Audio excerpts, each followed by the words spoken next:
BFM Business, Good Morning Business, l'interview. Mon invité, c'est Christiane Lambert, la présidente de la Fédération nationale des syndicats d'exploitants agricoles. Bonjour Christiane Lambert. Bonjour. Vous êtes aussi présidente du syndicat européen d'agriculture. 22 millions de personnes qui vivent dans des familles d'agriculteurs. Autant dire que vous avez du poids. Et vous êtes en colère ce matin parce que là, on était tous les deux en train de parler. Évidemment, on va reparler de cette baguette à 29 centimes. Mais vous nous montriez le prix du jambon chez Carrefour à 7,50 € au moment où on essaie d'expliquer aux Français que chaque peine, chaque travail mérite salaire, qu'il y a une chaîne de valeur, qu'il faut la réintroduire, qu'on ne peut pas à chaque fois demander aux agriculteurs de vendre à prix cassé. On a la grande distribution qui refait ce qu'elle faisait il y a 10-15 ans, c'est-à-dire des produits d'appel à marge réduite, voire à mon avis négative, tout ça pour faire de la pub. Faire de la pub, et Michel-Édouard Leclerc en est le spécialiste, mais d'autres marchent derrière lui. L'inflation alimentaire, l'augmentation des prix de l'alimentation, c'est 1,4% l'année dernière. C'est 2,8% l'indice de consommation globale. Donc les produits alimentaires augmentent moins que le reste. Bien sûr, c'est un marqueur, et Michel-Édouard Leclerc le sait. C'est la baguette, c'est le jambon blanc, c'est le steak haché. Sur le steak haché, il fait pareil. Il est redescendu en prix steak haché à 4,88 au lieu de 5, 10, 5, 15 comme ses concurrents, alors que le prix de la viande augmente. Et enfin, la viande augmente parce que nos producteurs de viande bovine, et vous le traitez souvent, ont les revenus les plus bas parmi les agriculteurs français. Et vous me disiez, vous avez appelé vos amis boulangers qui ont accepté des hausses de prix du blé auprès de leurs fournisseurs, et c'est bien normal. Et comment ils vont expliquer à leurs clients qu'ils vont devoir augmenter leur prix alors que la grande distribution fait un peu n'importe quoi? Apolline de Balère me disait hier matin que Michel-Édouard Leclerc conteste l'augmentation du prix du blé. Ouais. Alors, il conteste tout, c'est classique. Regardez l'augmentation du prix du blé. Voilà. En 20 ans, plus... Il a doublé. En 20 ans, il a doublé. On est passé de 150 à 300 voilà. On est passé de 150 à 300. La baguette, elle prend 1 centime par an. Ouais. C'est tout. C'est flat. Ouais. Et donc, quand la farine augmente autant, il faut passer des hausses jusqu'au bout de la chaîne. Sinon, qui encaisse la perte? C'est l'agriculteur ou c'est le meunier. Ouais. Donc, les boulangers viennent d'accepter des hausses de tarifs farine. Ils ne comprennent pas pourquoi, au même moment, Michel-Édouard Leclerc dit « moi, je vais écraser ». Et en fait, la réalité, c'est que Michel-Édouard Leclerc, il a une quinzaine de références en boulangerie. La baguette blanche, c'est la plus petite référence, la moins chère. Il en vend très peu, mais il attire les clients avec ça. Vous savez, comme dit l'économiste américain, c'est un îlot de pertes dans un océan de marge très confortable dont il est le champion. Au moment où, effectivement, vous êtes tous autour de la table, les producteurs, les industriels et la grande distribution, pour ces fameuses négociations commerciales qui vont fixer les prix de l'année prochaine. Michel-Édouard Leclerc, comme d'autres, le patron, par exemple, de Super U, qui nous disait, Dominique Schelcher, qui nous disait, on va augmenter les prix cette année.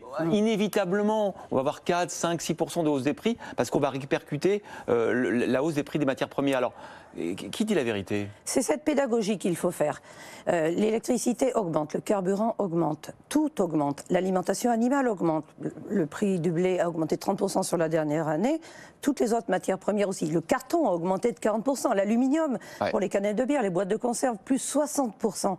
Qui peut penser qu'il ne va pas y avoir 2, 3, 4% de hausse? Mais il faut ramener en euros ce que ça représente. Ça ne représente pas des sommes folles. La loi qui vient d'être votée le 18 octobre et qui entre en vigueur le 1er janvier 2022, et c'est pour ça qu'il y a un signal de Leclerc qui dit « je n'en veux pas et je vais tout faire pour la contourner », elle dit quoi? C'est une loi pour une meilleure rémunération des agriculteurs. Ça fait 8 ans qu'il y a de la déflation. C'est-à-dire des baisses de prix demandées, exigées par les distributeurs aux industriels, qui après disent... Qui les répercutent forcément sur les producteurs. Qui les répercutent sur les agriculteurs. La nouveauté de la loi, c'est qu'il est écrit noir sur blanc, la matière première payée aux agriculteurs ne peut pas faire l'objet de négociations de la part des distributeurs. Quand les industriels paieront le lait 380 € tonne, c'est intouchable dans la négociation d'après. Et ça, bien sûr, les distributeurs, ça ne leur plaît pas. Mais c'est maintenant l'heure de vérité. Est-ce que vous les accusez de casser les négociations actuelles? Complètement. Moi, je voudrais des caméras dans les boxes de négociation. Parce qu'il s'y passe des choses insensées. Je vais vous relater ce qui a été dit à une réunion chez le ministre de l'Agriculture, où étaient présents Bercy et le ministère des Transports. Les grands distributeurs ont inventé des dispositifs incroyables. Ça s'appelle les pénalités logistiques.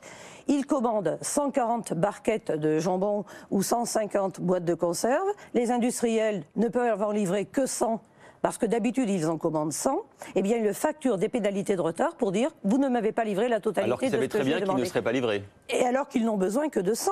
L'année dernière, ça a représenté 200 millions d'euros. C'est une forme de marge arrière déguisée, c'est une fraude. Ouais. Donc nous avons demandé à Bercy et à la DGCCRF, la direction de la répression des fraudes, de faire plus de contrôles. Il y en aura 4 fois plus, mais ils sont très imaginatifs pour contourner toujours. Cette loi, nous voulons qu'elle se mette en œuvre vraiment et nous serons vigilants. Vous savez, moi j'ai des agents secrets, hein. J'ai dans mon portable des centaines de photos. Vous m'avez montré les photos. Voilà, d'agriculteurs qui vont dans les magasins faire leurs courses, qui surveillent, qui regardent et qui me remontent les défauts d'étiquetage et tout ce qui se passe. Cette loi, nous y tenons, ça fait des années que nous y travaillons. Vous avez peur aujourd'hui qu'elle ne soit pas respectée comme elle devrait l'être? J'ai peur, oui, parce que je vois ce qui se passe. Je regarde ce qui se passe, je regarde les prix, je regarde déjà ces industriels qui m'envoient des propositions de distributeurs à moins 2, moins 3%, alors que par exemple sur le poulet, tiens, parlons d'un autre produit, quand le blé a augmenté de 30%, le poulet mange beaucoup de blé, eh bien le coût de production du poulet c'est plus 14%. Ouais. Et le distributeur dit pas question, moi je vous donne plus 2 et débrouillez-vous avec ça. Qui va trinquer? L'industriel. Mais si l'industriel perd de l'argent, à qui nous vendrons nos poulets l'année prochaine? C'est une chaîne, vous l'avez dit au début. Il faut que chaque acteur gagne sa vie. La loi alimentation, elle est faite pour ça. Donc, vis-à-vis des candidats à la présidentielle, parce qu'ils parlent tous en ce moment, ils commencent à venir vers l'agriculture, et tant mieux. Nous avons des choses à leur dire. Il y aura un salon d'agriculture d'ailleurs? Oui, il y aura le salon de l'agriculture et tous les candidats vont venir, vous vous en doutez. Ils vont tous venir nous voir et nous dire qu'ils nous aiment. Tant mieux. Ça sera le moment de leur expliquer nos réalités.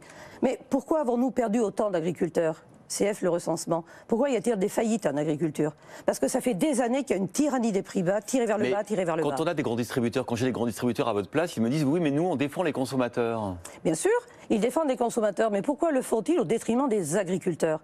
Aujourd'hui, on importe 60% des fruits en France. Pourquoi? Parce qu'ils sont allés chercher des fruits moins chers ailleurs, qui sont traités avec des produits interdits chez nous, qui sont produits dans des conditions qui n'ont rien à voir avec les nôtres, ça arrive sur les étals, c'est moins cher, c'est acheté. Et nos producteurs font faillite. Donc ils ont une responsabilité dans la délocalisation de la production. Alors, et pour produire en France, il faut avoir des conditions de production qui permettent de durer. Il faut aussi éviter, et vous avez raison, le dumping des prix au niveau des importations. Et c'est le moment de le faire parce que la France prend la présidence de l'Union européenne. Vous, des aides présidentes, je le rappelle, du syndicat européen d'agriculture, les fameuses clauses miroirs qui ferait que, effectivement, dans des importations de produits agricoles, il ne faut pas prendre seulement le prix, mais regarder ce qu'il y a dedans, les exigences sanitaires et environnementales. Est-ce que vous pensez qu'on peut imposer bientôt ces clauses? Bien sûr, c'est une priorité de la présidence française et la FNSEA et le COPA, mon syndicat européen, le portent depuis des années. On le met sur le même terrain de jeu, des poids plumes et des poids lourds. On met sur le même terrain commercial des gens qui n'ont pas de clause sociale, qui payent leurs salariés au lance-pierre. Le Brésil a réintroduit 270 produits phyto interdits en Europe et on importerait de chez lui de la viande, du soja, du sucre, etc. Non. Alors, comment concrètement on va mettre en place ces clauses? Alors, jusqu'à maintenant, c'était seulement des éléments économiques et financiers. Aujourd'hui, il y a des clauses non commerciales. Depuis l'accord de Paris, tout le monde s'est engagé à signer l'accord de Paris. Ça veut dire qu'il faut le traduire dans les traités internationaux en disant les mêmes règles doivent être respectées partout sur les phytos, sur le bien-être, sur la qualité de l'air, sur la composition des engrais. Bref, sur tous ces sujets et aux frontières, quand un produit n'est pas respectueux, il n'est pas accepté sur le territoire européen. Un petit mot quand même encore, parce qu'il y a cette pression aussi et légitime des écologistes et des gens soucieux de l'environnement. On va sans doute faire une dérogation encore pour les néonicotinoïdes, c'est ça? Les néonicotinoïdes. Voilà, ça y est, j'y arrive pas. Faut s'entraîner. Des pesticides, notamment pour la betterave, dévastateurs pour les abeilles. Pourquoi est-ce qu'il faut proroger encore cette dérogation? Alors, 14 pays européens sur 19 font une dérogation. La France avait dit je la supprime. Pompili. Et puis, principe de réalité, on allait perdre la production de betteraves et de sucre. C'était 400 000 hectares, c'était des centaines de milliers d'emplois. Donc ils sont réintroduits pour 3 ans avec un engagement de chercher des alternatives. Et donc cette reconduction... Pareil pour le glyphosate. Oui, alors sur le glyphosate, le président avait fait une déclaration hasardeuse, il l'a reconnu lui-même en 2008 en disant « je vais l'arrêter ». Il se rend compte que ce n'est pas possible. Qu'est-ce qui doit prévaloir? La science et les délais pour arriver à ces objectifs. Vous savez, le Sri Lanka a dit « j'utilise plus de phyto, je deviens 100% bio ». Un an après, ils ont dit c'est pas possible, on ne produit plus et on ne peut plus exporter, on ne peut plus nourrir nos populations. Donc quand il y a des moustiques, on met des insecticides, n'est-ce pas? On les répand même par hélicoptère quelquefois sur les plages ou sur les terrains de camping. Pour préserver la production de sucre et de betterave, on a besoin de ces produits-là tant qu'on n'a pas trouvé des produits meilleurs. Mais je vous assure que j'ai visité des labos, ils cherchent vraiment et ils sont en passe de trouver sous quelques années. Merci beaucoup Christiane Lambert, présidente de la FNSEA, d'avoir été l'invitée de Good Morning Business.